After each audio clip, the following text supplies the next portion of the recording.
بسم الله الرحمن الرحيم والحمد لله رب العالمين الصلاة والسلام على رسول خير خلقه محمد وعلى آله وصحبه أجمعين سبحانك لا علم لنا إلا ما علمتنا إنك أنت العليم الحكيم ربي زدني علما ربي زدني علما ربي زدني علما ربي اشرح لي صدري ويسر لي أمري واحلل عقدة من لساني يفقه قولي.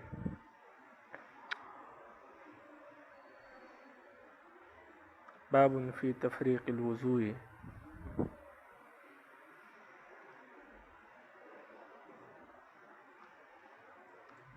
یہ باب ہے وضو میں کسی جگہ کے خشک رہنے کے بیان میں، یعنی وضو میں کوئی عضو خشک رہ جائے تو اس کا کیا حکم ہے. تو اس باب میں اس کا حکم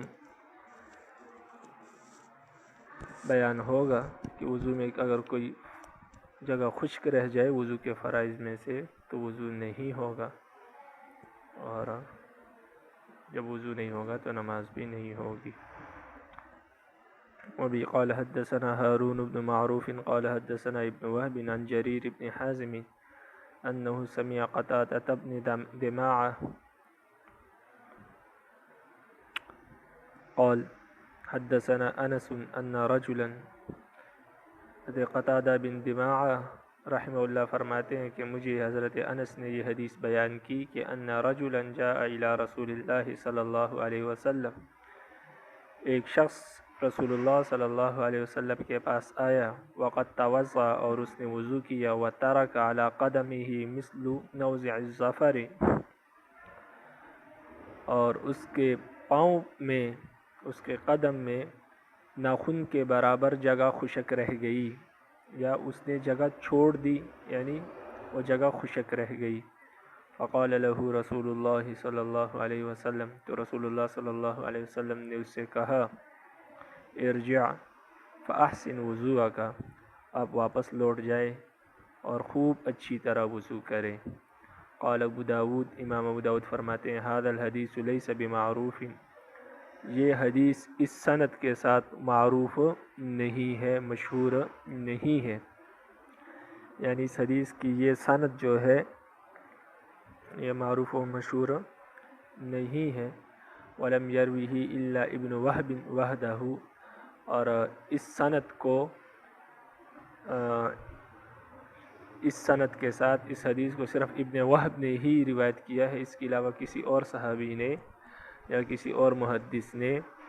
اس حدیث کی یہ سند بیان نہیں فرمائی ہے. لیکن کوئی بات نہیں اگر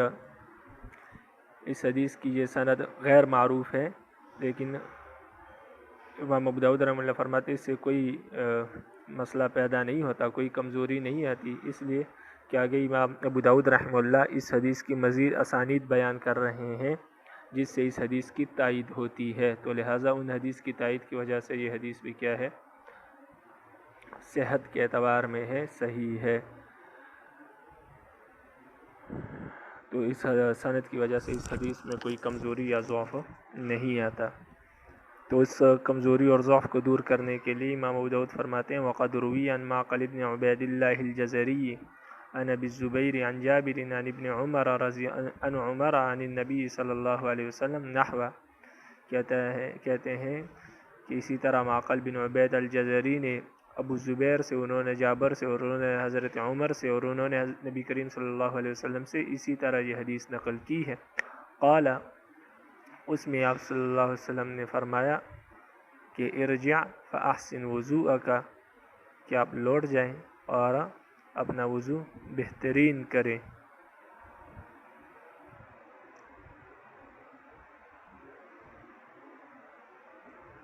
یعنی اس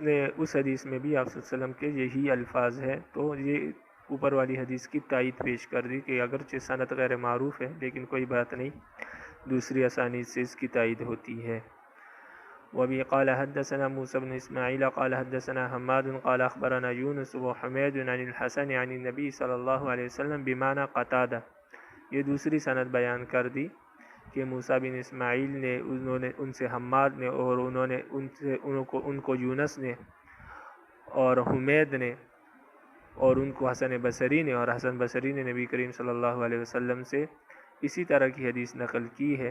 جو حضرت قتادہ رضی اللہ عنہ کی حدیث اوپر گزر چکی، جس کی سند غیر معروف تھی۔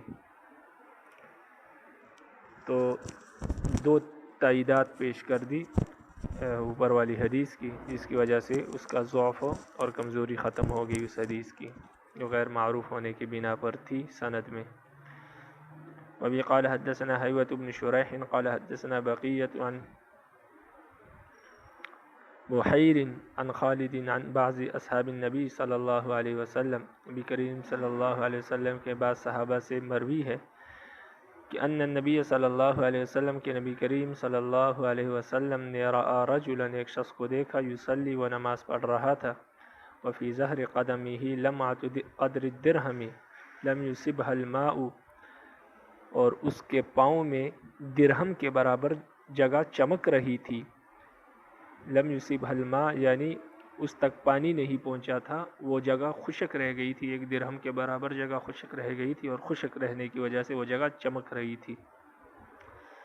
فامرہ النبی صلی اللہ علیہ وسلم، تو نبی کریم صلی اللہ علیہ وسلم نے اس کو حکم دیا ان یعید الوضوء والصلاۃ، کہ وہ دوبارہ وضو کرے اور نماز پڑھے۔ باب اذا شک فی الحدث، یہ باب ہے اس بارے میں کہ جب وضو کے ٹوٹنے میں شک ہو جائے، جب حدث میں شک ہو جائے۔ یہ باب ہے حدث میں شک ہونے کے بیان میں، یعنی جب وضو ٹوٹنے میں انسان کو شک ہو جائے کہ میرا وضو ٹوٹا ہے یا نہیں ٹوٹا۔ بعض اوقات انسان کو یاد نہیں رہتا وضو کر کے، پھر اس کو یاد نہیں رہتا کہ میرا وضو ٹوٹ گیا ہے یا وضو نہیں ٹوٹا، تو اس میں اس کو شک ہوتا ہے، تو اس باب میں اس کا حکم بیان کرتے ہیں۔ وبی قال حدثنا قتیبۃ بن سعید و محمد بن احمد بن ابی خلف قال حدثنا سفیان عن الزہری عن سعید بن المسیب وعباد بن تمیم عن عمہ شکا الی النبی صلی اللہ علیہ وسلم الرجل یجد الشیء فی الصلاۃ۔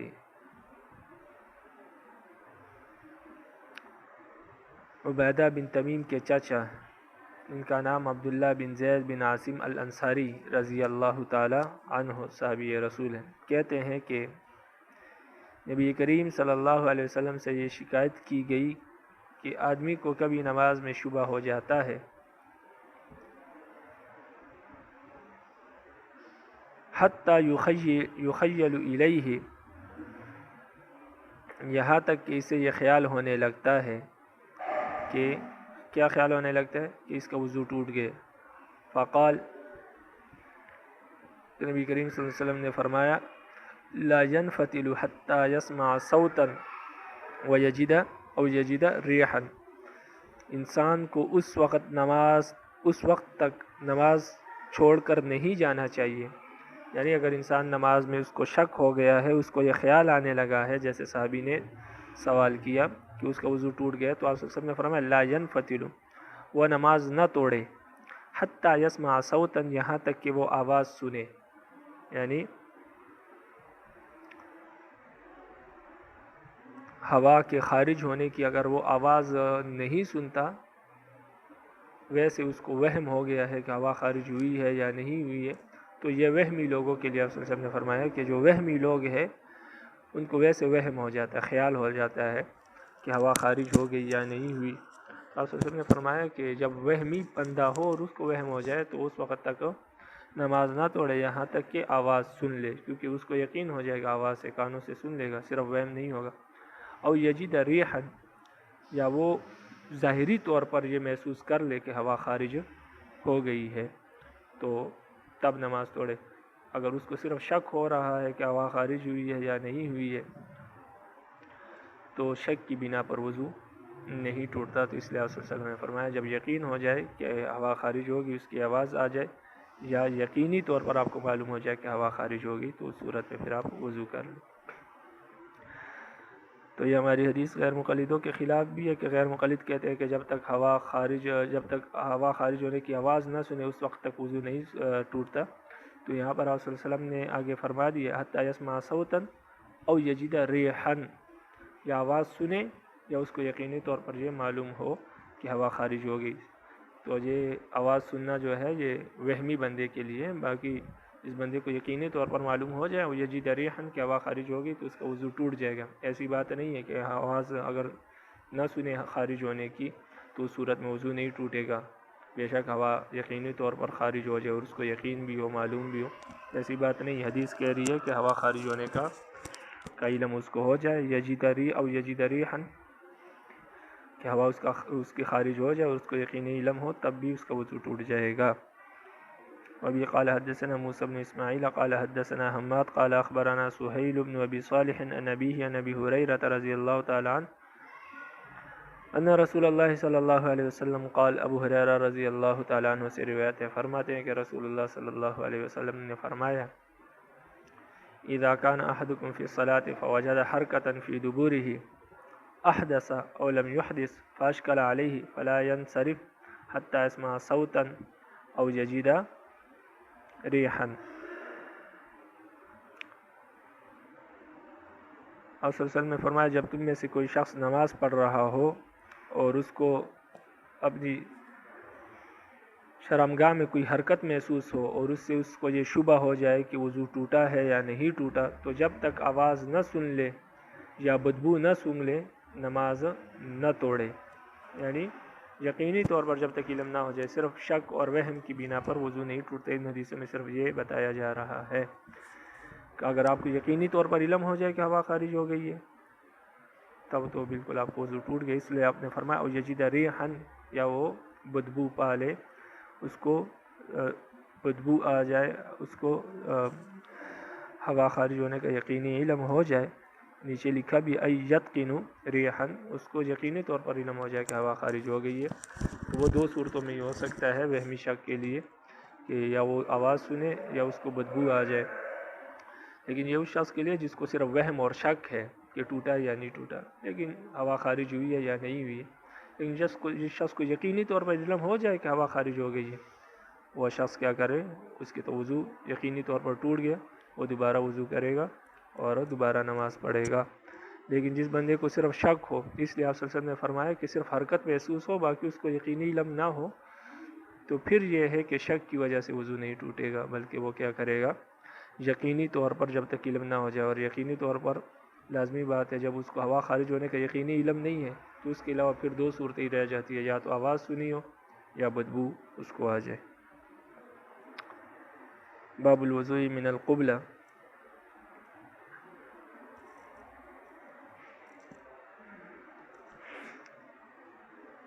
عورت کا بوسہ لینے سے وضو ٹوٹنے کا بیان۔ یہ باب ہے اس بارے میں کہ عورت سے بوسہ لینے سے وضو ٹوٹ جاتا ہے۔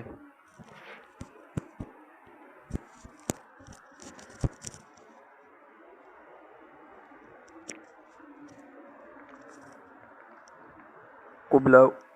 کہتے ہیں بوسہ لینے کو۔ باب الوضوء،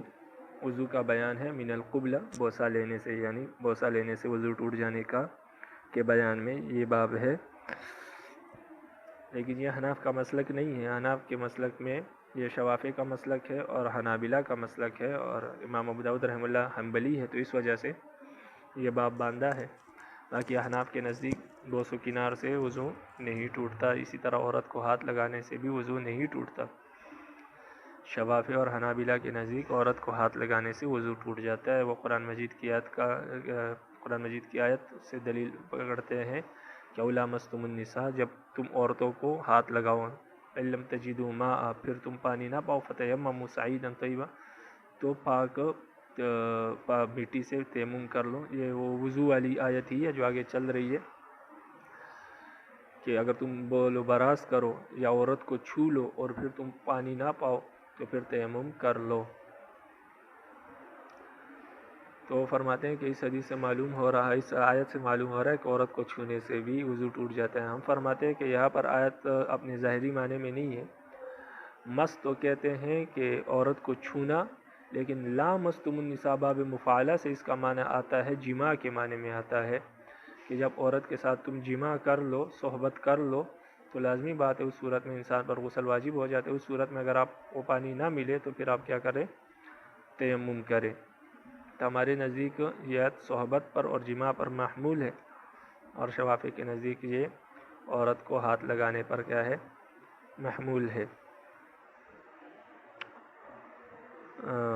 تو لہٰذا ان کے نزدیک ہاتھ لگانے سے وضو ٹوٹ جاتا ہے۔ اور دوسری بات ہم یہ بھی کہتے ہیں کہ وضو کا جو بیان ہے وہ پیچھے گزر چکا ہے، یہ یہاں پر غسل کا بیان چل رہا ہے۔ تو غسل کے بیان میں تو آپ کو پھر یہ کہنا چاہیے کہ عورت کو ہاتھ لگانے سے غسل واجب ہو جاتا ہے، حالانکہ اس کے قائل وہ بھی نہیں ہے۔ تو بہرحال بات یہ ہے کہ یہ غسل کا بیان چل رہا ہے، اور لامستم النساء سے اس پر عمل تب ہی ہو سکتا ہے جب اس سے جماع یا صحبت مراد لی جائے، کہ جب عورت سے صحبت کر لو اور پانی نہ پاؤ تو پھر تیمم کر کے غسل کر لو۔ اس کے علاوہ بھی احادیث میں، اب نیچے حدیث آئے گی، اس میں آپ دیکھ لیں گے کہ آپ صلی اللہ علیہ وسلم نے حضرت عائشہ رضی اللہ عنہ کو ہاتھ لگایا، بوسہ لیا اور پھر وضو نہیں کیا، اسی طرح نماز پڑھی۔ اس کے علاوہ اور بھی بہت ساری دلیلیں ہیں۔ ایک مرتبہ امام شافعی رحمہ اللہ امام محمد رحمہ اللہ کے شاگرد ہیں، تو امام محمد رحمہ اللہ کے سامنے امام شافعی رحمہ اللہ نے یہ بات پیش کی، تو امام محمد رحمہ اللہ نے کہا کہ جب بچے گھر سے جاتے ہیں یا گاؤں سے جاتے ہیں تو گاؤں کی بوڑھی عورتیں جو ہوتی ہے وہ اس بچے کو بوسہ بھی دیتی ہے، بوس و کنار بھی کرتی ہے، ہاتھ بھی لگاتی ہے، اس کے سر پر بھی ہاتھ پھیرتی ہے۔ تو اب آپ بتائیں کہ ان عورتوں کا اور اس بچے کا وضو ٹوٹتا ہے یا نہیں ٹوٹتا؟ تو امام شافعی رحمہ اللہ خاموش ہو گئے اور پھر کہا کہ نہیں، ان کا وضو نہیں ٹوٹتا۔ تو امام محمد رحمہ اللہ نے فرمایا بس یہی بات ہم بھی کہتے ہیں کہ عورت اگر مرد کو ہاتھ لگائے یا مرد عورت کو ہاتھ لگائے تو صرف ہاتھ لگانے سے وضو نہیں ٹوٹتا۔ یہ فقہی مسئلہ ہے، فقہ میں بہت طول کے ساتھ اس کا ذکر ہوتا ہے، اور اصول فقہ میں بھی اس کا تذکرہ ہوتا ہے، اور وہاں پر اس کے مزید دلائل ہے اور پھر دلائل کے جوابات، ساری باتیں موجود ہیں۔ لیکن یہاں پر ہم حدیث پڑھ رہے ہیں تو صرف اتنا سمجھنا ضروری ہے کہ ہاتھ لگانے سے وضو نہیں ٹوٹتا، تاکہ ہمیں حدیث سمجھ میں آ جائے۔ باقی یہ جو باب ہے یہ حنابلہ کا ہے، حنابلہ کا مسئلہ کیا ہے، اور امام ابو داؤد رحمہ اللہ حنبلی ہے۔ باب الوضوء من القبلہ، یہ ابھی قال حدثنا محمد بن بشار قال حدثنا يحيى وعبد الرحمن قال حدثنا سفيان عن ابي روق عن ابراهيم التيمي عن عائشة ان النبي صلی اللہ علیہ وسلم قبلها ولم يتوضا۔ حضرت عائشہ رضی اللہ عنہا سے روایت ہے کہ نبی کریم صلی اللہ علیہ وسلم نے ان کا بوسہ لیا، ولم يتوضا، اور پھر وضو نہیں کیا، یعنی ان کا وضو نہیں ٹوٹا۔ قال ابو داؤد، امام ابو داؤد رحمہ اللہ فرماتے ہیں ہوا مرسل، یہ حدیث جو ہے یہ مرسل ہے۔ و ابراہیم التیمی لم یسمع من عائشہ، اور ابراہیم تیمی جو جنہوں نے حضرت عائشہ رضی اللہ عنہ سے روایت کی ہے، فرماتے ہیں ان کا سماع حضرت عائشہ رضی اللہ عنہ سے مروی نہیں ہے۔ اور یہاں پر ایک عبارت موجود نہیں، لیکن باقی نسخوں میں عبارت موجود ہے، اور وہ یہ ہے کہ ومات ابراہیم التیمی یبلغ ب40 سنہ، ابراہیم تیمی جب 40 سال کے ہوئے تو فوت ہو گئے۔ تو اس عمر کے لحاظ سے اگر دیکھا جائے تو حضرت عائشہ رضی اللہ عنہ کا سماع ان سے ثابت نہیں ہے، تو لہٰذا یہ حدیث مرسل ہے، درمیان میں ایک راوی موجود نہیں ہے۔ تو امام ابو داؤد رحمہ اللہ کا چونکہ یہ مسلک نہیں ہے، اس وجہ سے وہ اس حدیث پر کیا کر رہے ہیں، جرح کر رہے ہیں۔ قال ابو داؤد، امام ابو داؤد فرماتے ہیں وَقَذَا أَرْوَاهُ الْفَرْيَابِي وَغَيْرُهُ، اور اسی طرح کہتے ہیں اس کو فریابی نے بھی، اور اس کے علاوہ باقی محدثین نے بھی اس حدیث کو اسی طرح روایت کیا ہے، یعنی مرسل روایت کیا ہے۔ تو قال ابو داؤد قَذَا أَرْوَاهُ الْفَرْيَابِي وَغَيْرُهُ، یہاں سے امام ابو داؤد رحمہ اللہ کا مقصد اور مطلب یہ ہے کہ ان محدثین پر جرح ہے جن محدثین نے اس حدیث کو مرفوع کہا ہے کہ یہ حدیث جو ہے یہ مرسل نہیں ہے بلکہ بالکل صحیح ہے۔ تو ان محدثین پر امام ابو داؤد رحمہ اللہ جرح کر رہے ہیں کہ ایسی بات نہیں ہے، یہ حدیث کیا ہے، مرسل ہے۔ اور باقی جو محدثین ہیں، باقی محدثین نے بھی اس کو مرسل ہی روایت کیا ہے، اور امام ابو داؤد رحمہ اللہ یہ کہنا چاہ رہے ہیں کہ مرسل روایت قابل قبول نہیں ہوتی۔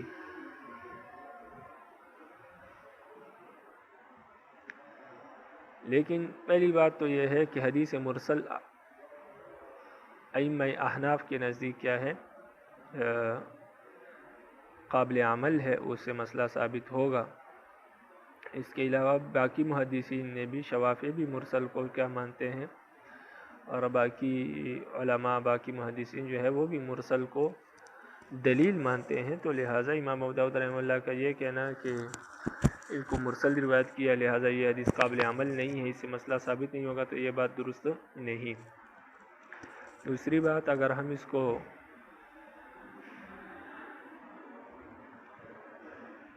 مرسل بھی مان لیں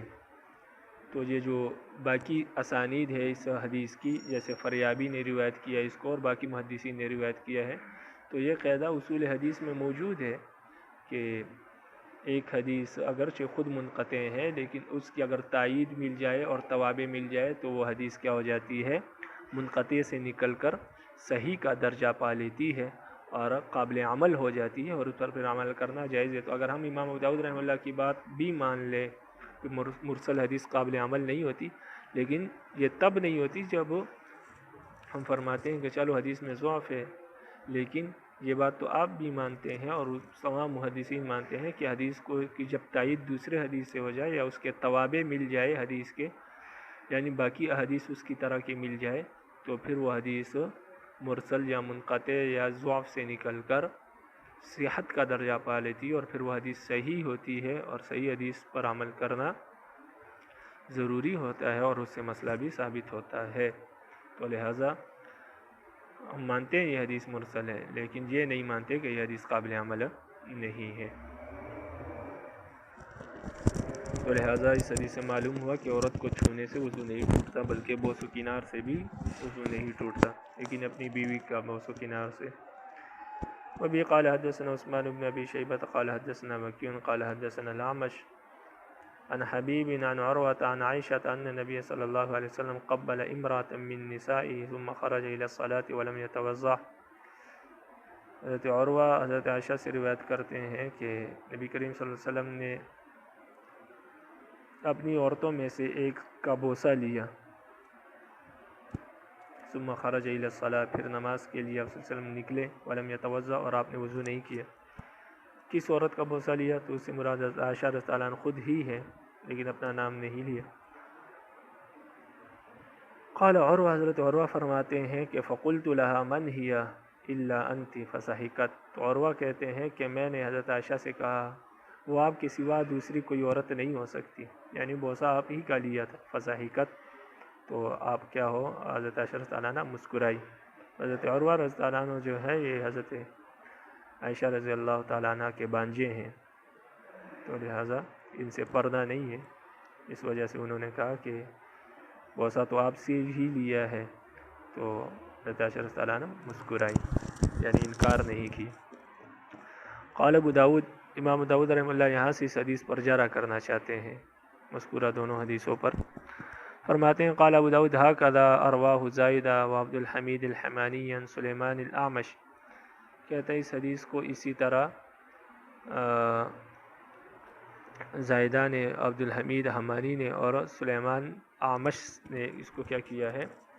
روایت کیا ہے۔ اور یہاں سے امام ابو داؤد رحمہ اللہ کا مقصد کیا ہے، مطلب کیا ہے، تو آگے وہ دوسری حدیث میں آپ کو معلوم ہو جائے گا، دوسری حدیث سے ظاہر ہو جائے گا۔ تو آگے جو آنے والی حدیث ہے اس کو آپ دیکھیں، اس سے آپ کو قال ابو داؤد کا مطلب بھی سمجھ آ جائے گا۔ وبی قال حدثنا ابراہیم بن مخلد الطلقانی قال حدثنا عبد الرحمن بن معزاء قال حدثنا الاعمش قال حدثنا اصحاب لنا عن عروة المزنی عن عائشة بهذا الحدیث۔ فرماتے ہیں کہ امام داؤد فرماتے ہیں کہ ہم سے حدیث بیان کی ابراہیم بن مخلد الطلقانی نے، وہ فرماتے ہیں کہ عبد الرحمن نے ہم سے بیان کی، فرماتے ہیں کہ اعمش نے ہم سے روایت کی، اور اعمش کہتے ہیں کہ ہمارے ساتھیوں نے ہم سے کہا کہ عن عروة المزنی عن عائشة بهذا الحدیث، کہ یہ جو حدیث بیان کی ہے حضرت عائشہ سے عروہ نے، تو یہ عروہ بن زبیر نہیں ہے جو ان کے بانجے تھے، بلکہ یہ عروہ مزنی ہے جنہوں نے یہ حدیث روایت کی ہے۔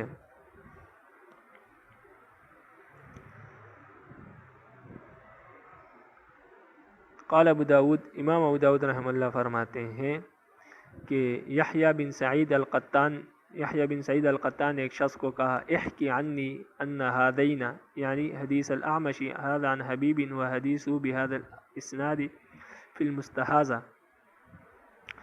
کہ یحییٰ بن سعید نے ایک شخص کو کہا کہ میری طرف سے یہ دونوں حدیثیں، یعنی اعمش کی حدیث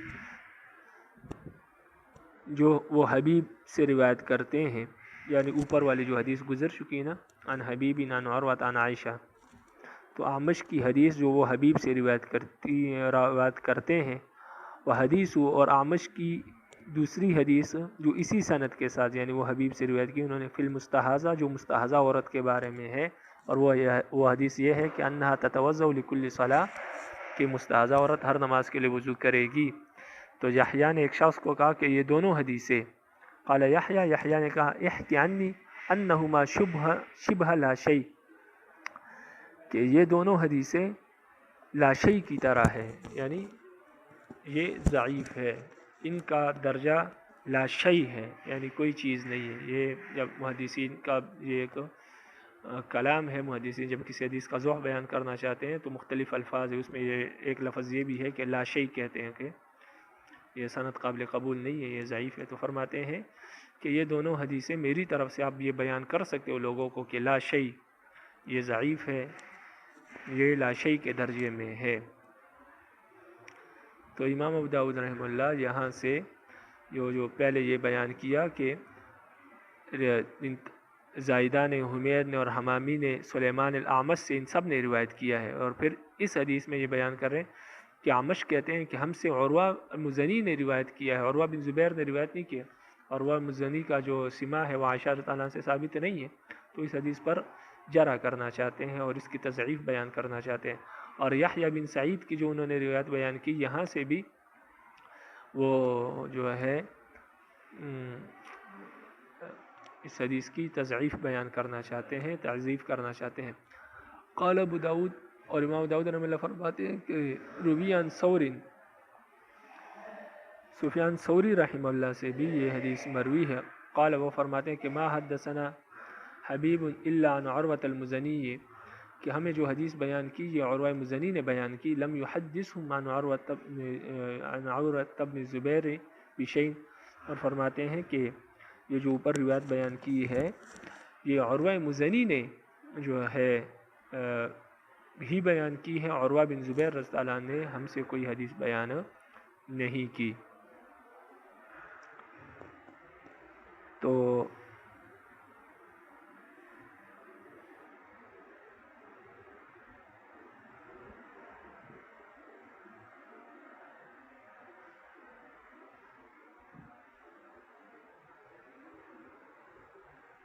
آگے فرماتے ہیں کہ قال ابو داود، امام داود رحمہ اللہ فرماتے ہیں وقد روا حمزۃ الزیات، اور اسی طرح حمزہ زیات نے ان حبیب سے روایت کی، اور انہوں نے عروہ بن زبیر سے روایت کی، اور انہوں نے عائشہ رضی اللہ عنہا سے حدیثاً صحیح حدیث روایت کی ہے۔ تو یہ جو سفیان ثوری رحمہ اللہ نے کہا ہے کہ حبیب نے عروہ سے روایت کی ہے، لیکن اس سے عروہ مزنی مراد ہے، کیونکہ حبیب کو عروہ بن زبیر نے کوئی روایت بیان نہیں کی، تو امام ابو داؤد رحمہ اللہ خود اس کی تردید کر رہے ہیں کہ حمزہ زیات نے حبیب سے روایت کی اور حبیب نے عروہ بن زبیر سے روایت کی ہے۔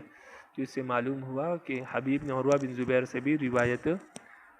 کی ہے، اور انہوں نے حضرت عائشہ سے روایت کی ہے اور صحیح حدیث روایت کی ہے۔ تو سفیان ثوری رحمہ اللہ کا یہ جو قول ہے کہ عروہ مزنی جو حبیب جو ہے اس نے عروہ مزنی سے ہی روایت لی ہے، اور عروہ بن زبیر سے ان کا سماع ثابت نہیں ہے، یعنی انہوں نے اس سے کوئی بھی روایت نہیں کی ہے، تو امام داؤد رحمہ اللہ فرماتے ہیں کہ یہ قول درست نہیں ہے، ان کا یہ قول خود محل نظر ہے، کیونکہ حبیب جو ہے انہوں نے عروہ بن زبیر رضی اللہ عنہ سے بھی روایت کی ہے اور صحیح روایت کی ہے۔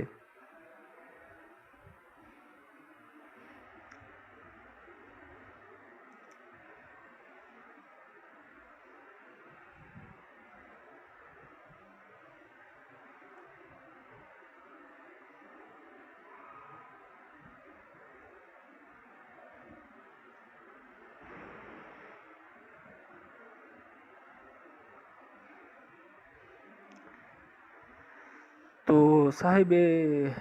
کتاب نے سب سے پہلے تو اوپر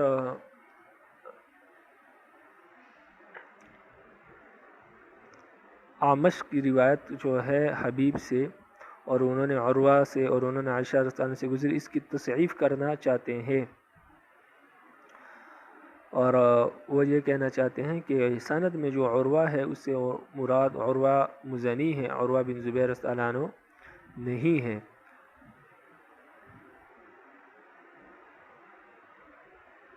اور جو عروہ مزنی ہے یہ مجہول راوی ہے، تو تمام زور انہوں نے اس پر دیا کہ عروہ مزنی جو ہے حبیب نے ان سے روایت کیا، عروہ بن زبیر سے روایت نہیں کیا، اور وہ عروہ مزنی جو ہے وہ مجہول راوی ہے، تو لہٰذا یہ جو حدیث ہے کہ عورت سے بوسہ لیا اور وضو نہیں کیا، تو کہتے ہیں یہ حدیث بھی مجہول ہو گئی جب راوی مجہول ہے۔ تو اصل مقصد امام ابو داؤد رحمہ اللہ کا یہ ہے،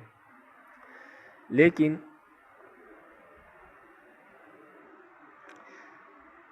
امام ابو داؤد رحمہ اللہ کا یہ خیال درست نہیں۔ اس کی وجہ یہ ہے کہ عروہ مزنی کی تعیین عبد الرحمن بن مغرا کے ذریعے کی گئی، حالانکہ وہ خود جو ہے مجہول راوی ہے۔ تو اس حدیث میں جو فرماتے ہیں کہ عبد الرحمن بن مغرا نے کہا کہ قال حدثنا الاعمش، ہمیں اعمش نے کہا کہ ہمیں بعض ساتھیوں نے کہا کہ انہوں نے ہمارے بعض ساتھیوں نے کہا کہ عن عروۃ المزنی عن عائشہ بہذا الحدیث، یہ جو اوپر والی حدیث بیان ہوئی ہے یہ عروہ بن زبیر نہیں بلکہ عروہ مزنی ہے، اور یہ جو امام ابو داؤد رحمہ اللہ یہ روایت کر رہے ہیں تو یہ روایت عبد الرحمن بن مغرا سے کر رہے ہیں، اور عبد الرحمن بن مغرا جو ہے وہ خود ضعیف راوی ہے اور خود مجہول راوی ہے، تو لہٰذا اس کا اعتبار ہی نہیں کہ وہ یہ کہے کہ اوپر والی روایت سے عروہ مزنی مراد ہے یا عروہ بن زبیر مراد ہے، تو لہٰذا اس کی بات قابل قبول نہیں۔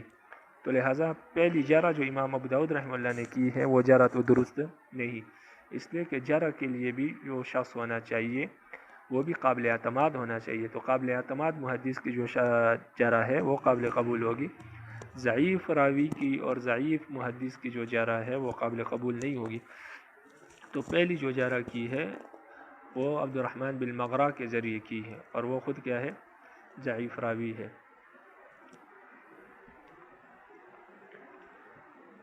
دوسرا انہوں نے جو دوسری جرح کی ہے کہ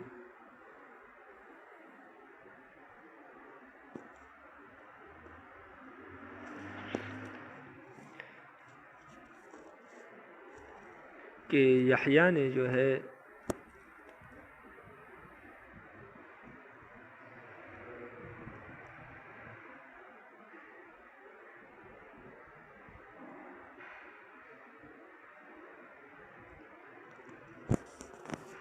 اور عبد الرحمن بن مغرا جو ہے یہ ایسا شخص ہے کہ اس نے اعمش سے 600 روایتیں روایت کی ہے، لیکن محدثین فرماتے ہیں کہ ہم نے ان روایتوں کو ترک کر دیا کیونکہ وہ روایتیں ایسی ہے کہ جو قابل عمل نہیں ہے۔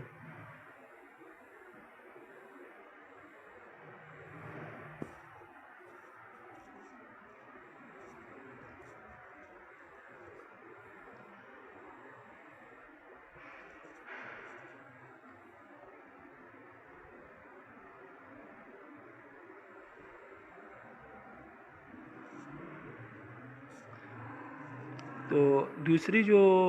بات یحییٰ بن سعید کے ہے، یحییٰ بن سعید القطان کے حوالے سے انہوں نے نقل کی کہ انہوں نے کہا کہ تم کسی شخص کو کہا کہ تم مجھ سے اعمش کی یہ 2 حدیثیں نقل کرو، لیکن ساتھ ساتھ یہ بھی ظاہر کر دو کہ یہ لاشی کے درجے میں ہے۔ ایک حدیث تو یہی ہے جس کی بحث چل رہی ہے، یعنی حدیث اعمش عن حبیب عن عروہ عن عائشہ، اور دوسری حدیث اسی سند کے ساتھ مستحاضہ کے متعلق ہے کہ مستحاضہ عورت ہر نماز کے لیے وضو کرے۔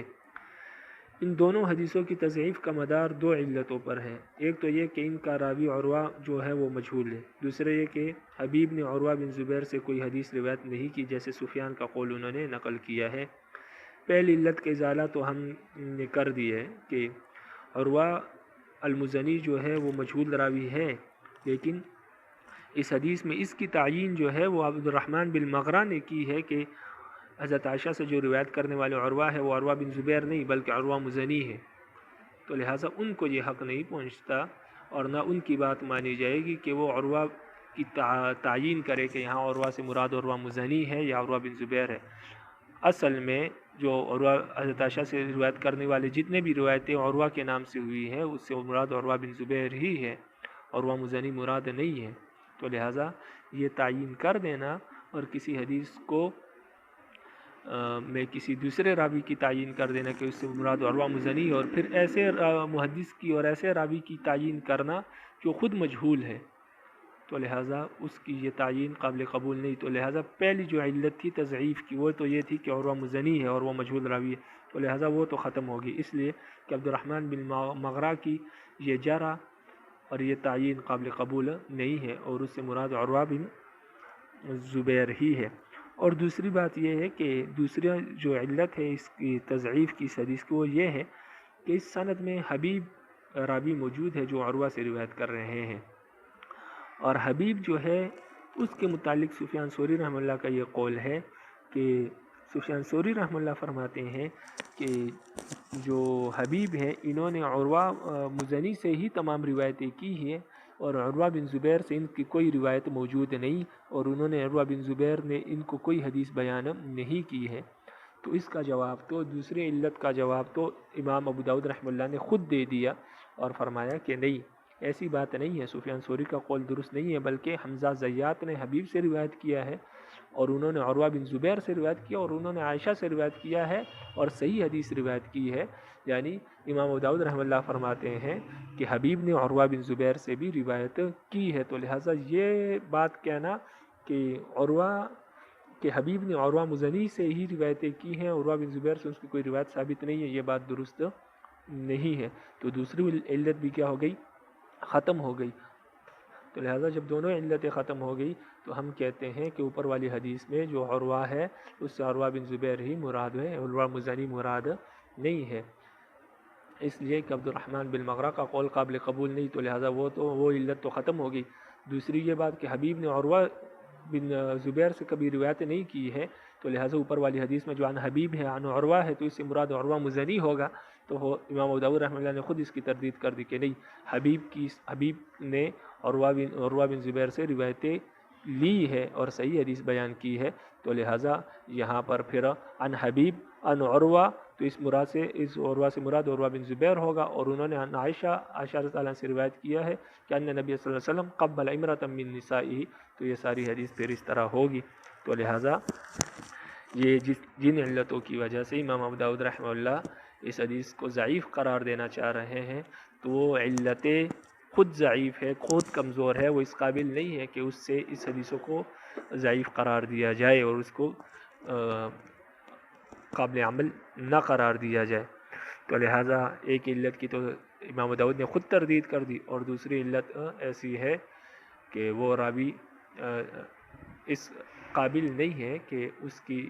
جرح کو یا اس کے تعین کو کیا کیا جائے، قبول کیا جائے۔ تو لہٰذا ان حدیثوں سے یہ ثابت ہو گیا کہ عورت کو چھونا یا اس سے بوس و کنار کرنے سے وضو نہیں ٹوٹتا، اور یہی احناف کا مسلک ہے۔ باب الوضوء من مس الذکر، شرمگاہ کو چھونے سے وضو کے ٹوٹنے کا بیان، یعنی شرمگاہ کو ہاتھ لگانے سے وضو ٹوٹ جاتا ہے۔ تو احناف کے نزدیک تو وضو نہیں ٹوٹتا، لیکن شوافی کے نزدیک وضو ٹوٹ جاتا ہے۔ تو احادیث مختلف آئی ہے اس بارے میں، لیکن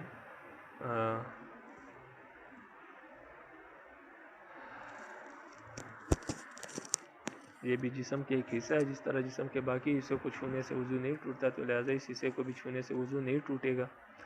اور حدیث میں بھی آگے اس کا ذکر موجود ہے۔ تو ابھی قال حدثنا عبداللہ ابن مسلمۃ عن مالک عن عبداللہ ابن ابی بکر انہ سمع عروہ یقول،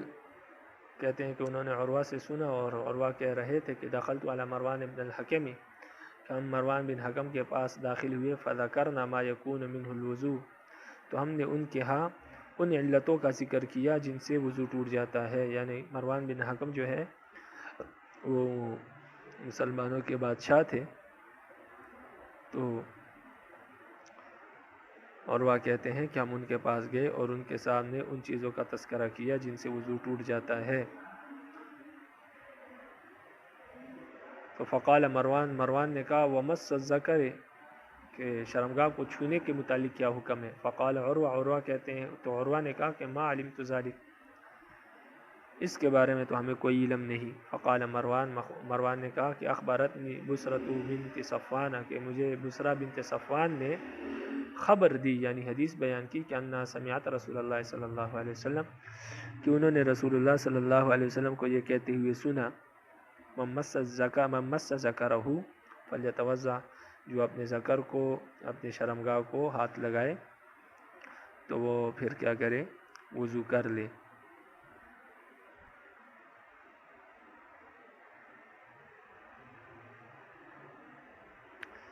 لیکن یہ بات سمجھ لیں کہ وضو کی دو قسمیں ہیں، ایک ہے وضو لغوی اور دوسرا ہے وضو اصطلاحی۔ تو وضو لغوی تو وضو اصطلاحی تو اس کو کہتے ہیں جو ہم نماز کے لیے وضو کرتے ہیں، اس کو وضو اصطلاحی کہتے ہیں۔ لیکن وضو لغوی جو ہے وہ کہتے ہیں کہ منہ ہاتھ دھونے کو، یعنی ہاتھ دھونے کو اور پھر منہ کو کلی کرنے کو، اس کو کیا کہتے ہیں؟ وضو لغوی کہتے ہیں، کہ انسان اپنے ہاتھ دھو لے صرف، یا ہاتھ دھو کر کلی کر دے، تو اس کو وضو لغوی کہتے ہیں۔ تو جن حدیثوں میں یہ ذکر ہے کہ عورت کو ہاتھ لگانے کے بعد، بلکہ عورت کو ہاتھ لگانے کا ذکر تو نہیں، بلکہ شرمگاہ کو چھونے کے بعد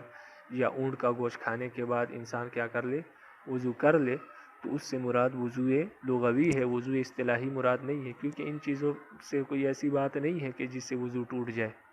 یا کوئی ناقض وضو عذر پیش نہیں آتا۔ اور دوسری وجہ یہ ہے کہ حضرت ایک معاذ رضی اللہ عنہ، غالباً حضرت معاذ رضی اللہ عنہ نے ایک مرتبہ پانی لیا اور اپنے ہاتھوں کو دھویا اور کلی کی، اور فرمایا کہ یہ وہ وضو ہے جو اونٹ کے گوشت کھانے کے بعد آپ صلی اللہ علیہ وسلم نے جس کا حکم دیا ہے، یعنی یہ وہ وضو ہے جس کا حکم آپ صلی اللہ علیہ وسلم نے دیا ہے کہ اونٹ کا گوشت کھانے کے بعد وضو کرے، تو اس سے یہ وضو مراد ہے، یعنی وضو لغوی، کہ کیونکہ اس میں چکناہٹ ہوتی ہے۔ اور اسی طرح دودھ پینے کے بعد بھی آپ صلی اللہ علیہ وسلم نے فرمایا کہ آپ کیا کریں؟ وضو کر لیں، تو اس سے بھی یہی مراد ہے کہ ان چیزوں میں چکناہٹ زیادہ ہوتی ہے تو ہاتھ چپچپے ہو جاتے ہیں، تو اس وجہ سے انسان کیا کر لے کہ اپنے ہاتھوں کو دھو لے اور کلی کر لے، جس سے وہ چکناہٹ کیا ہو جائے؟ ختم ہو جائے۔ تو یہ ایک استحبابی حکم ہے، باقی سے وضو اصطلاحی مراد نہیں ہے، اور یہ نہیں ہے جس طرح غیر مقلد حضرات کہتے ہیں یا شوافع کہتے ہیں، حنابلہ کہتے ہیں کہ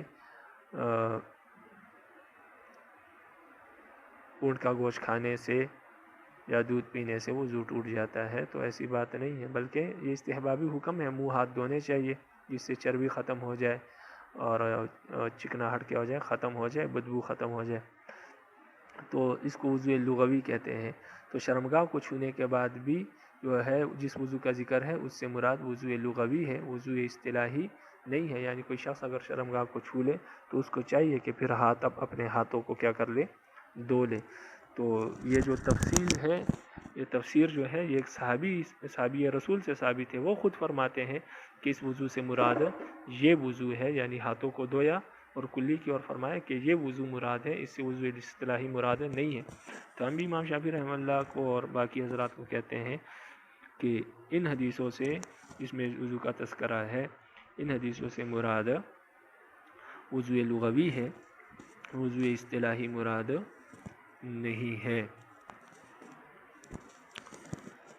اور آگے جو حدیثیں آئے گی اونٹ کے گوشت کے بارے میں اور اسی طرح باقی چیزوں کے بارے میں، تو اس سے بھی کیا ہو جائے گا؟ یہ بات ثابت ہو جائے گی کہ اس سے مراد وضو، وہاں پر بھی یہی بات ہے کہ اس سے مراد وضو لغوی ہے، جہاں پر ان حدیثوں میں جو تذکرہ ہوگا وضو کا، اس سے وضو لغوی مراد ہے، تو لہٰذا وہاں دوبارہ تشریح نہیں کریں گے۔ اور دوسری بات آگے باب آ رہا ہے جس میں یہ بیان ہے کہ شرمگاہ کو چھونے کے بعد وضو کرنے کی ضرورت نہیں ہے۔ تو اس سے آپ صلی اللہ علیہ وسلم نے ان لوگوں کی تردید کی جن لوگوں کے خیال میں یہ آ گیا تھا کہ شاید شرمگاہ کو چھونے کے بعد انسان اصطلاحی وضو کرے گا، تو آپ صلی اللہ علیہ وسلم نے فرمایا نہیں، اصطلاحی وضو کرنے کی ضرورت نہیں ہے، کیونکہ یہ بھی گوشت کا ایک ٹکڑا ہے انسان کے جسم کا، تو جس طرح باقی انسان جسم کے اعضاء کو چھونے سے وضو نہیں ٹوٹتا، تو اس کو بھی چھونے سے وضو نہیں ٹوٹتا۔ تو جن حدیثوں میں تو یہی احناف کا جو ہے ترا امتیاز ہے کہ وہ تمام حدیثوں کو لے کر چلتے ہیں، تمام پر عمل کرتے ہیں۔ تو اس مسلک کے مطابق دونوں حدیثوں پر عمل ہو سکتا ہے۔ جن حدیثوں میں وضو کا ذکر ہے کرنے کا، اس سے وضو لغوی مراد ہے، اور جن حدیثوں میں وضو نہ کرنے کا ذکر ہے، یعنی یہ ذکر ہے کہ وضو نہیں ٹوٹتا، تو اس سے مراد وضو اصطلاحی ہے کہ اس سے وضو اصطلاحی نہیں ٹوٹتا۔ اور جن حدیثوں میں حکم دیا ہے کہ وضو کرے، تو اس سے مراد وضو لغوی ہے کہ وضو جو ہے مس ذکر کو چھونے کے بعد وضو لغوی کیا ہے انسان کر لے۔ اسی طرح اونٹ کے گوشت کے بارے میں جو حکم ہے، اس سے بھی مراد وضو لغوی ہے۔ اور جن حدیثوں میں رخصت دی ہے اور فرمایا کہ وضو کرنے کی ضرورت نہیں، وضو نہیں ٹوٹتا، تو اس سے مراد وضو اصطلاحی ہے، یعنی وضو اصطلاحی نہیں ٹوٹتا۔ تو اس طرح تمام حدیثوں پر عمل ہو جاتا ہے اور تمام حدیثوں پر عمل ممکن ہو جاتا ہے۔ لیکن جو مسلک شوافع یا حنابلہ یا غیر مقلدین حضرات کا ہے، تو اس سے لازمی طور پر ایک حدیث کو آپ نے ناسخ قرار دینا ہوگا، دوسرے کو منسوخ قرار دینا ہوگا، اور ایک کو قابل عمل اور دوسرے کو غیر قابل عمل قرار دینا ہوگا۔ اور لہٰذا آپ صلی اللہ علیہ وسلم کی حدیثوں کو جتنا ممکن ہے محدثین نے فرمایا کہ تطبیق کی صورت نکالی جائے، یعنی ایسی صورت اختیار کی جائے کہ دونوں پر عمل ہو جائے۔ تو حناف اسی کوشش میں ہر وقت لگے ہوتے ہیں کہ کوئی ایسی صورت نکل آئے جس میں تمام حدیثوں پر کیا ہو جائے، عمل ہو جائے۔ تو اگر ہمارے مسلک کے مطابق عمل کیا جائے تو تمام حدیثوں پر عمل ہو جاتا ہے، لیکن اگر ان کے مسلک کے مطابق عمل کیا جائے تو پھر لازمی بات ہے نبی علیہ السلام کی کسی حدیث کو آپ کو منسوخ کہنا ہوگا، اور یہ بہت بڑی جرت کی بات ہے اور بہت بڑی بات ہے کہ انسان بغیر دلیل کے آپ صلی اللہ علیہ وسلم کی کسی حدیث کو بلا وجہ کیا کر دے، منسوخ کہہ دے۔ اور اگر خدا نخواستہ وہ منسوخ نہ ہو تو اس سے بڑھ کر کوئی گناہ بھی نہیں ہے کہ امت کے لیے مسائل کے ایک دروازے کو گویا ایک حدیث کو جب آپ نے منسوخ کہہ دیا تو اس سے حاصل شدہ جتنے مسائل ہیں آپ نے اس کا دروازہ امت کے لیے روک دیا ہے۔ رب العالمین ہمیں اس سے محفوظ فرمائے۔ تو لہٰذا مسلک احناف پر عمل کرتے ہوئے تمام حدیثوں پر عمل کرنا ممکن ہو جاتا ہے، اس لیے احناف کا جو مسلک ہے وہ محدثین کے ہاں راجح ہے۔ باب فی الرخصۃ فی ذالک، یہ باب ہے اس بارے میں رخصت کے بیان میں۔ کس بارے میں؟ یعنی شرمگاہ کو چھونے کے بارے میں رخصت کے بیان میں ہے۔ رخصت سے مراد یہ ہے کہ وضو کرنے کی ضرورت نہیں ہے، وضو نہیں ٹوٹتا۔ نبی قال حدثنا مسدد قال حدثنا ملازم بن عمرو الحنفی قال حدثنا عبد الله بن بدر عن قیس بن طلق عن ابیہ قال قدمنا علی نبی اللہ صلی اللہ علیہ وسلم، فرماتے ہیں کہ ہم نبی کریم صلی اللہ علیہ وسلم کے پاس حاضر ہوئے۔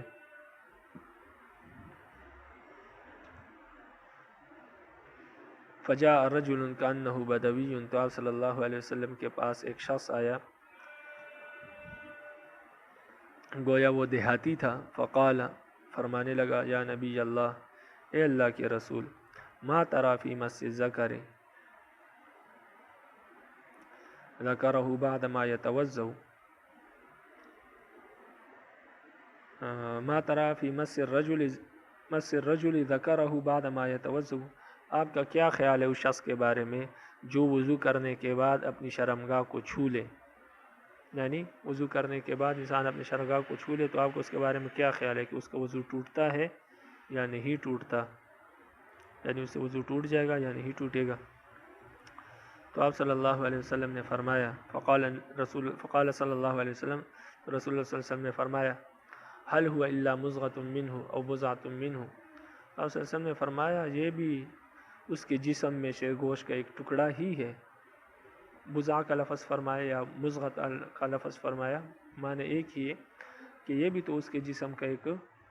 ٹکڑا ہی ہے، جس طرح جسم کے باقی ٹکڑے ہیں، تو لہٰذا جسم کے باقی حصے کو ہاتھ لگانے سے وضو نہیں ٹوٹتا، تو پھر اس کو ہاتھ لگانے سے کیوں وضو ٹوٹ جاتا ہے؟ یعنی آپ صلی اللہ علیہ وسلم نے اس کو سمجھا بھی دیا،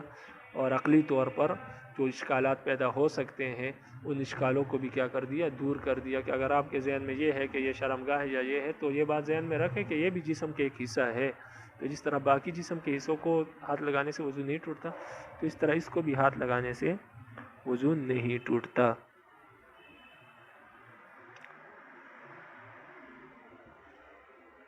قال ابو داود، امام ابو داود رحمہ اللہ فرماتے ہیں کہ رواہ ہشام بن حسان و سفیان الثوری و شعبہ و ابن عیینہ و جریر الرازی عن محمد بن جابر عن قیس بن طلق،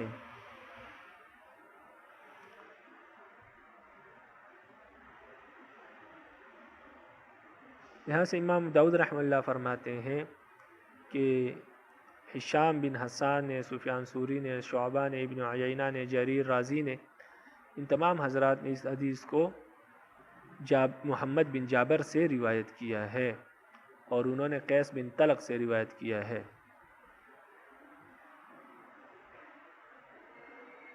اور وہ حدیث یہ ہے جو محمد بن جابر سے روایت ہے. فرماتے ہیں کہ قال حدثنا مسدد قال حدثنا محمد بن جابر عن قیس بن طلق باسناده معناه قال فی الصلاة. یہاں سے کہتے ہیں کہ ان تمام حضرات نے جو ہے محمد بن جابر سے بواسطہ قیس بن طلق یہ حدیث روایت کی ہے، اور اس میں فی الصلاة کے الفاظ زائد ہے. تو فی الصلاة کے الفاظ اگر حدیث میں لگائے جائیں تو پھر عبارت یوں بنے گی کہ اس بدوی نے پوچھا کہ یا نبی اللہ ما ترى فی مس الرجل ذکرہ فی الصلاة بعد ما یتوضأ. آپ کا اس شخص کے بارے میں کیا خیال ہے جو وضو کرنے کے بعد نماز میں اپنے شرمگاہ کو چھوئے. یعنی یہ حکم پھر نماز کے ساتھ خاص ہوگا کہ نماز میں اگر کچھ ہوئے تو اس کا کیا حکم ہے. تو آپ صلی اللہ علیہ وسلم نے فرمایا کہ وہ گوشت کا ایک ٹکڑا ہے اور جس اور گوشت کا ایک حصہ ہے. تو فرماتے ہیں کہ محمد بن جابر سے جو روایت مروی ہے اور ان تمام حضرات نے ان سے یہ روایت کی ہے، اس میں فی الصلاة کے الفاظ جو ہے وہ زائد ہے. لیکن امام داؤد رحمہ اللہ یہاں سے یہ کہنا چاہتے ہیں کہ چونکہ محمد بن جابر راوی جو ہے یہ ضعیف ہے، اس لیے اس کے زائد کردہ جو الفاظ ہے حدیث میں وہ الفاظ بھی کیا ہوں گے، ضعیف ہوں گے اور متفرد ہوں گے، اور اس کی طرف توجہ نہیں کی جائے گی اور وہ قابل عمل نہیں ہوں گے. تو لہٰذا یہاں پر قال ابو داؤد کہنے سے امام ابو داؤد رحمہ اللہ کا یہ مسلک ہے کہ محمد بن جابر کے حدیث میں فی الصلاة کے الفاظ زائد ہے، لیکن چونکہ وہ خود ضعیف راوی ہے اور متفرد ہے، اس وجہ سے ان کے یہ الفاظ بھی کیا ہوں گے، ضعیف ہوں گے. باب الوضوء من لحوم الابل. اونٹ کے گوشت کھانے سے وضو کے ٹوٹنے کے بیان میں یہ باب ہے. تو یہ حنابلہ ہے تو ان کے نزدیک ٹوٹ جاتا ہے، اس وجہ سے یہ باب لائے ہیں. باقی آپ کو پہلے بتا دیا کہ ہمارے نزدیک اس سے مراد وضو لغوی ہے، اور یہ معذرت تعالیٰ عنہ غالباً معذرت تعالیٰ عنہ سے ثابت ہے کہ انہوں نے فرمایا کہ جو اونٹ کا گوشت کھانے کے بعد جو وضو کا بیان ہے، جس وضو کا حکم آپ صلی اللہ علیہ وسلم نے دیا، اس سے مراد وضو لغوی ہے، اور انہوں نے اپنے ہاتھوں کو دھویا اور اپنے وہ کلی کی اور فرمایا ھذا وضوء من لحوم الابل. یہ وہ وضو ہے جو اونٹ کے گوشت کھانے کے بعد کیا جاتا ہے. وبه قال حدثنا عثمان بن ابي شيبة قال حدثنا ابو معاوية قال حدثنا الأعمش عن عبد الله بن عبد الله الرازي عن عبد الرحمن بن ابي ليلى عن البراء بن عازب قال سئل رسول الله صلى الله عليه وسلم عن الوضوء من لحوم الابل. براء بن عازب سے روایت فرماتے ہیں کہ رسول اللہ صلی اللہ علیہ وسلم سے اونٹ کے گوشت کھانے کے بعد وضو سے متعلق پوچھا گیا. فقال آپ صلی اللہ علیہ وسلم نے فرمایا توضؤ منها، اونٹ کے گوشت کھانے کے بعد وضو کیا کرو. توضؤ منها پر جو حاشیہ لگا ہے اس کو آپ دیکھیں تو فرماتے ہیں قوله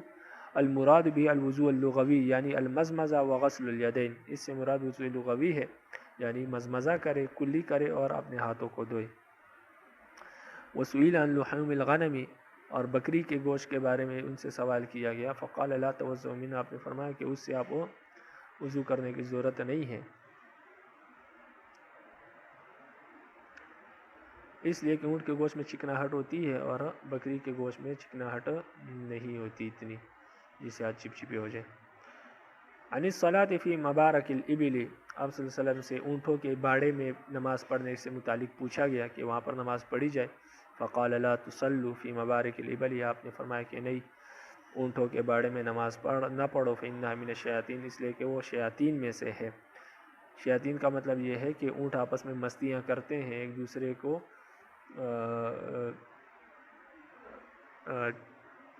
چک وغیرہ لگاتے رہتے ہیں، ایک دوسرے کے ساتھ مستیاں کرتے ہیں. تو اور دوسری بات یہ ہے کہ وہ جانور بھی بڑا ہے، تو ایسا نہ ہو کہ آپ اس کے باڑے میں نماز پڑھے اور وہ آپس میں مستیوں میں لگ جائے اور کوئی اونٹ نمازی کے اوپر گر جائے تو اس سے کیا ہوگا، اس کی جان پر بن آئے گی، وہ زخمی ہو جائے گا۔ اس وجہ سے اونٹ کے باڑوں میں نماز پڑھنے سے آپ صلی اللہ علیہ وسلم نے منع فرمایا کہ وہاں پر نماز نہ پڑھے۔ وسئل عن الصلاۃ فی مبارز الغنم، اور آپ صلی اللہ علیہ وسلم سے بکریوں کے باڑے کے بارے میں پوچھا گیا، آپ صلی اللہ علیہ وسلم سے بکریوں کے باڑے میں نماز پڑھنے سے متعلق پوچھا گیا کہ بکریوں کے باڑے میں نماز پڑھی جائے۔ فقال، آپ صلی اللہ علیہ وسلم نے فرمایا صلوا فیہا فإنہا برکۃ، اونٹوں کے باڑے میں نماز پڑھو، فإنہا برکۃ، اس سے وہاں پر برکت ہوگی، اس میں برکت ہوگی۔ اس لیے کہ یہ خطرہ بکریوں میں نہیں ہے کہ بکریاں اگر آپس میں مستی بھی کرے، ایک دوسرے کو سینگ بھی مارے، تب بھی یہ ہے کہ ان میں سے کوئی گر جائے نمازی کے اوپر تو اس سے کوئی خاص نقصان نہیں ہوگا۔ تو اس وجہ سے آپ صلی اللہ علیہ وسلم نے وہاں پر نماز پڑھنے کی اجازت دی۔ باب الوضوء من اللحم النی وغسلہ، یہ باب ہے کچے گوشت کو چھونے سے وضو کرنے کے بیان میں اور ہاتھوں کو دھونے کے بیان میں۔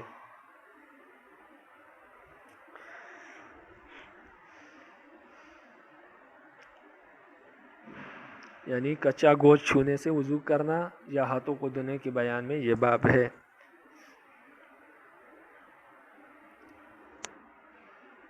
تو اس حدیث میں بھی اس حدیث سے خود جو ہے امام ابو داؤد رحمہ اللہ بھی یہ ثابت کرتے ہیں اور صحابی رسول بھی یہ ثابت کر رہے ہیں، اسے یہ جو حدیث آنے والی ہے کہ یہ جو وضو، جس وضو کا آپ صلی اللہ علیہ وسلم نے حکم دیا ہے، اس سے مراد وضو لغوی ہے اور ہاتھوں کا دھونا بیان مراد ہے۔ اس لیے امام ابو داؤد رحمہ اللہ نے باب بھی یہ باندھا کہ باب الوضوء من مس اللحم النی وغسلہ، کچے گوشت کو چھونے سے وضو کرنے کے بیان میں اور ہاتھوں کو دھونے کے بیان میں یہ باب ہے۔ وبی قال حدثنا محمد بن العلاء وایوب بن محمد الرقی وعمر بن عثمان الحمصی المعنی، ان تمام حضرات نے مجھ سے حدیث بیان کی اور معنی ایک ہے، یعنی المعنی کا مطلب کہ معنی ایک ہے، حدیث بالمعنی بیان کی ہے، باقی الفاظ میں فرق ہے۔ قالوا، یہ تمام حضرات فرماتے ہیں کہ حدثنا مروان بن معاویہ، کہ ہمیں حدیث مروان بن معاویہ نے بیان کی، قال اخبرنا ہلال بن میمون الجہنی عن عطاء بن یزید اللیثی قال ہلال لا اعلم الا عن ابی سعید، وقال ایوب وعمر اراه عن ابی سعید ان نبی صلی اللہ علیہ وسلم، ابو سعید رضی اللہ عنہ سے روایت ہے کہ نبی کریم صلی اللہ علیہ وسلم مر بغلام یسلخ شاة، آپ صلی اللہ علیہ وسلم ایک لڑکے کے پاس سے گزرے، یسلخ شاة، جو بکری کی کھال اتار رہا تھا، وقال له رسول اللہ صلی اللہ علیہ وسلم، رسول صلی اللہ علیہ وسلم نے اس کو کہا تنحی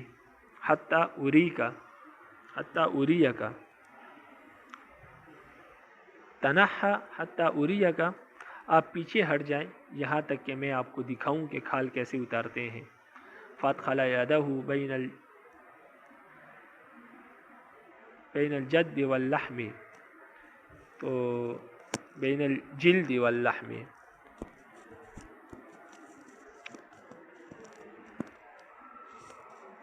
تو آپ صلی اللہ علیہ وسلم نے اپنے ہاتھوں کو چمڑے اور گوشت کے درمیان کیا کیا، داخل کر دیا۔ تو میرے سامنے جو کتاب پڑی ہوئی ہے، جو موجود ہے، اس میں بہت ساری غلطیاں ہیں، یہ قدیمی کتب خانے کی ہے، تو اس وجہ سے بعض اوقات جو ہے انسان سوچ میں پڑ جاتا ہے کہ یہاں پر اس کا معنی کیا ہے۔ تو یہاں پر بھی جلد کی جگہ انہوں نے جد لکھا ہوا ہے، فادخل یدہ بین الجد واللحم، اور اس طرح بہت ساری غلطیاں ہیں، لیکن میں خود سوچ کر عبارت درست کر لیتا ہوں۔ تو یہاں پر بھی جو ہے یہ اصل میں جد نہیں ہے، جلد ہے، اگر کسی کی کتاب میں ہو تو اس کو ٹھیک کر لے۔ بہرحال فادخل یدہ بین الجلد واللحم، تو آپ صلی اللہ علیہ وسلم نے اپنا ہاتھ جلد یعنی چمڑے اور گوشت کے درمیان داخل کیا، فدحس بہا، تو آپ نے اس کو دبایا یعنی زور دیا کھال کو، حتی توارت الابط، یہاں تک کہ آپ صلی اللہ علیہ وسلم کے بغل تک اس کھال کے اندر چھپ گئے، یعنی آپ نے اس کو یعنی بکری کو لٹکایا ہوا تھا، تو آپ نے اس کے کھال کے اندر ہاتھ دیے اور اس کو نیچے جو دبایا تو اس سے آپ کے ہاتھ بھی کھال کے اندر جا کر آپ کے بغلوں تک چھپ گئے۔ فصلی للناس ثم مضى، پھر آپ صلی اللہ علیہ وسلم وہاں سے چلے، یعنی کھال اتار لی اور چلے گئے۔ فصلی للناس، اور لوگوں کو نماز پڑھائی، ولم یتوضا، اور آپ صلی اللہ علیہ وسلم نے وضو نہیں کیا، یعنی کچے گوشت کو آپ نے چھوا، کیونکہ بکری لٹکی ہوئی تھی، اس کا گوشت کچا تھا، تو آپ نے اس گوشت کو چھوا، لیکن آپ نے اس کے بعد وضو نہیں کیا۔ آگے ابھی فرماتے ہیں کہ زاد عمر، حضرت عمر نے زائد کیا ہے، زاد عمر، حضرت عمر نے جو راوی ہے انہوں نے اپنی حدیث میں یہ بات زیادہ کی ہے، یعنی لم یمس سامان، آپ صلی اللہ علیہ وسلم نے پانی کو چھوا نہیں، یعنی چھوا نہیں، اس سے مراد یہ ہے کہ آپ صلی اللہ علیہ وسلم نے ہاتھوں کو نہیں دھویا۔ تو لم یتوضا سے اصل میں مراد کیا ہے؟ لم یغسل یدیہ، آپ صلی اللہ علیہ وسلم نے اپنے ہاتھوں کو نہیں دھویا، تو یعنی لم یمس سامان، یہاں سے امام ابو داؤد رحمہ اللہ کا مقصد یہ ہے کہ عمر کی روایت میں لم یمس سامان ہے، تو اس سے مراد یعنی یہ ہے کہ یہاں سے مراد لم یتوضا سے مراد وضو لغوی ہے، وضو اصطلاحی مراد نہیں ہے کہ آپ صلی اللہ علیہ وسلم نے وضو نہیں کیا۔ معنی یہ ہے کہ آپ صلی اللہ علیہ وسلم نے کچے گوشت کو ہاتھ لگایا، اس کے بعد اپنے ہاتھوں کو نہیں دھویا اور اسی طرح نماز پڑھا دی، یعنی کچا گوشت پاک ہوتا ہے، اس کے ساتھ اگر ہاتھ لگ جائے تو ہاتھ گندے نہیں ہوتے۔ تو یہ معنی ہے اس حدیث کا۔ تو عمر نے لم یتوضا کی تفسیر کر دی کہ لم یتوضا سے مراد یہ ہے کہ یعنی لم یمس سامان، آپ صلی اللہ علیہ وسلم نے پانی کو چھوا تک نہیں، یعنی اپنے ہاتھوں کو نہیں دھویا، تو اس سے مراد وضو لغوی ہے کہ آپ صلی اللہ علیہ وسلم نے کچے گوشت کو ہاتھ لگانے کے بعد وضو لغوی بھی نہیں کیا۔ تو بعض چیزوں کے بعد آپ صلی اللہ علیہ وسلم نے حکم دیا ہے کہ استحباب کا کہ وہاں وضو لغوی کیا جائے، جیسے مس ذکر ہے، اسی طرح لحوم ابل ہے، اونٹ کا گوشت ہے، لیکن کیونکہ اس میں چکناہٹ ہوتی ہے، اسی طرح دودھ ہے، لیکن جو باقی کچا گوشت ہے یا بکری کا گوشت ہے تو اس کے بارے میں آپ صلی اللہ علیہ وسلم نے وضو لغوی کا بھی حکم نہیں دیا، بلکہ وہاں پر اگر آپ ہاتھ دھو لیں تو بہتر ہے، نہ دھوئے تو کوئی بات نہیں۔ وقال ہلال، اور ہلال فرماتے ہیں، ہلال بن میمون الرملی فرماتے ہیں، وقال عن ہلال بن میمون الرملی، اور وہ روایت کرتے ہیں ہلال بن میمون الرملی سے، یعنی عمر جو ہے وہ ہلال بن میمون الرملی سے روایت کرتے ہیں۔ قال ابو داود، امام داود رحمہ اللہ فرماتے ہیں، ورواہ عبد الواحد بن زیاد و ابو معاویہ عن ہلال عن عطاء عن النبی صلی اللہ علیہ وسلم مرسلا لم یذکر ابا سعید، کہتے ہیں کہ اس حدیث کو عبد الواحد بن زیاد نے بھی روایت کیا، ابو معاویہ نے بھی روایت کیا، اور ہلال نے بھی روایت، اور انہوں نے ابو معاویہ نے ہلال سے، اور انہوں نے عطا سے روایت کیا ہے۔ عطا بن ابی رباح رحمہ اللہ بہت بڑے تابعی ہے، اور انہوں نے ڈائریکٹ نبی کریم صلی اللہ علیہ وسلم سے روایت کیا ہے مرسلاً، یذکر ابا سعید، ابو سعید رحمہ اللہ رضی اللہ تعالیٰ عنہ کا نام انہوں نے ذکر نہیں کیا۔ تو جس حدیث میں صحابی کا نام چھوڑ کر ڈائریکٹ آپ صلی اللہ علیہ وسلم سے روایت کی لی جائے تو اس حدیث کو مرسل کہتے ہیں۔ تو فرماتے ہیں کہ انہوں نے یہ حدیث مرسل روایت کی ہے، اور ابو سعید خدری رضی اللہ عنہ کا نام ذکر نہیں کیا اپنی روایت میں۔ تو یہ اس حدیث کی دوسری سند بیان کر دی کہ اس حدیث میں تو ابو سعید کیونکہ آپ کے بہت سے اساتذہ ہیں، آپ نے ان سے روایت کی ہے نا، جس طرح آپ نے فرمایا محمد بن علا، ایوب بن محمد رقی، اور عمر بن عثمان الحمصی وغیرہ، انہوں نے مجھ سے روایت کی، لیکن انہوں نے ابو سعید کا نام لیا ہے اپنی روایت میں، یعنی حدیث مرفوع ہے۔ لیکن بعض یہ ہے کہ بعض جو حضرات نے مجھ سے یہ روایت کی ہے، جیسے عبد الواحد بن زیاد اور ابو معاویہ نے،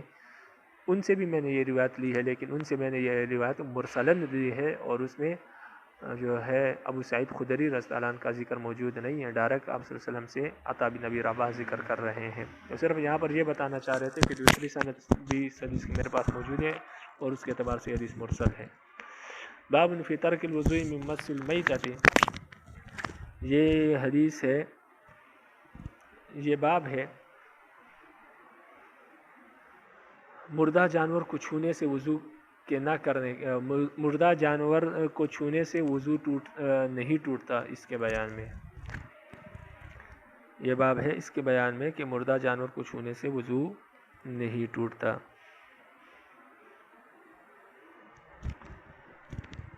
باب فی ترک الوضوء من مس المیتۃ، مردہ جانور کو چھونے سے وضو نہ کرنے کے بارے میں یہ بیان ہے، یعنی وضو نہیں ٹوٹتا۔ وبی قال حدثنا عبد الله بن مسلمة قال حدثنا سلیمان یعنی ابن بلال عن جعفر عن نبی عن جابر ان رسول اللہ صلی اللہ علیہ وسلم مر بالسوق داخلا من بعض العالیت، آپ صلی اللہ علیہ وسلم مدینہ کے بعض اوپر والی بستیوں سے بازار میں داخل ہوئے، والناس کنفتیہ، اور لوگ آپ کے دائیں بائیں چل رہے تھے، یعنی آپ بازار میں داخل ہوئے اور لوگ آپ کے دائیں بائیں چل رہے تھے آپ کے ساتھ. فمر بجزء اسک میت، آپ صلی اللہ علیہ وسلم ایک چھوٹے کان والے مردہ بکری کے بچے کے پاس سے گزرے. فتناولہ، تو آپ صلی اللہ علیہ وسلم نے اس کو اٹھا لیا. فاخذ بأذنہ، اور آپ صلی اللہ علیہ وسلم نے اس بکری کے بچے کا جو مری پڑی ہوئی تھی اس کا کان پکڑا یوں. ثم قال، پھر کہا، ایکم یحب ان ھذا لہ، تم میں سے کون اس کو خریدنا چاہتا ہے، تم میں سے کون یہ چاہتا ہے کہ یہ کان اس کا ہو جائے، یعنی کون اس کو خریدنا چاہتا ہے. وساق الحدیث، اور آگے پھر حدیث اس طرح باقی چلائی، یعنی آگے حدیث اس طرح چلائی کا مطلب یہ کہ آگے حدیث یہ چلائی ہے کہ آپ صلی اللہ علیہ وسلم نے اس کے بعد پھر وضو نہیں کیا. یعنی آگے حدیث یہ ہے کہ ایکم یحب ان ھذا لہ بدرہم فقالوا، تو صحابہ نے فرمایا ما نحب انہا لنا بشیء، آپ صلی اللہ علیہ وسلم نے اس کا کہا تم میں سے کون یہ پسند کرتا ہے کہ یہ بکری کا کان یا یہ بکری اس کو ایک درہم میں دے دوں. صحابہ نے کہا ہم میں سے کوئی پسند نہیں کرتا کہ انہا لنا بشیء، کہ وہ بکری ہمیں مل جائے کسی چیز کے بدلے میں. وما نصنع، اور ہم اس بکری کا کیا کریں گے. قال، تو آپ صلی اللہ علیہ وسلم نے فرمایا تحبون، تم پسند کرتے ہو کہ انہ لکم، کہ وہ بکری تمہارے لیے ہو. قالوا، انہوں نے کہا واللہ لو کان حیا کان عیبا فیہ لانہ اسک وکیف وہو میت، تو صحابہ نے فرمایا اللہ کی قسم اگر یہ بکری زندہ ہوتی تب بھی اس میں عیب تھا، اس لیے کہ اس کے کان چھوٹے ہیں. تو فکیف وہو میت، تو ہم اس کو کیسے پسند کر سکتے ہیں جبکہ یہ مردار بھی ہو. اگر یہ زندہ ہوتی تب بھی ہمیں پسند نہیں تھی، ایک درہم میں ہم اس کو نہیں لیتے کیونکہ اس کے کان چھوٹے ہیں. تو جب کہ یہ مردہ ہے اور مردار ہے تو اس وقت ہم اس کو کیسے پسند کر سکتے ہیں. فقال، تو آپ صلی اللہ علیہ وسلم نے فرمایا الدنیا اہون علی من ھذا علیکم، دنیا جو ہے یہ اس مرے ہوئے چھوٹے کان والے بکری کے بچے سے بھی زیادہ ذلیل ہے اللہ کی نظر میں. یعنی تم اگر اس کو پسند نہیں کرتے تو اللہ کو بھی یہ دنیا پسند نہیں ہے، لہذا اس دنیا کے پیچھے مت پڑو. یہ تو اس مردہ بکری سے بھی زیادہ رب العالمین کی نگاہ میں ذلیل اور رسوا ہے، تو تم اس ذلیل اور رسوا دنیا کے پیچھے مت پڑو بلکہ اس سے اپنی آپ جان چھڑاؤ، اور اسی میں آپ کی بھلائی ہے.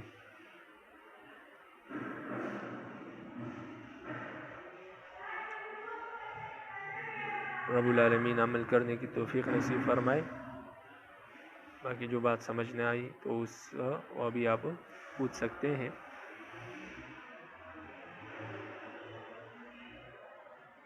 وما علینا الا البلاغ المبین.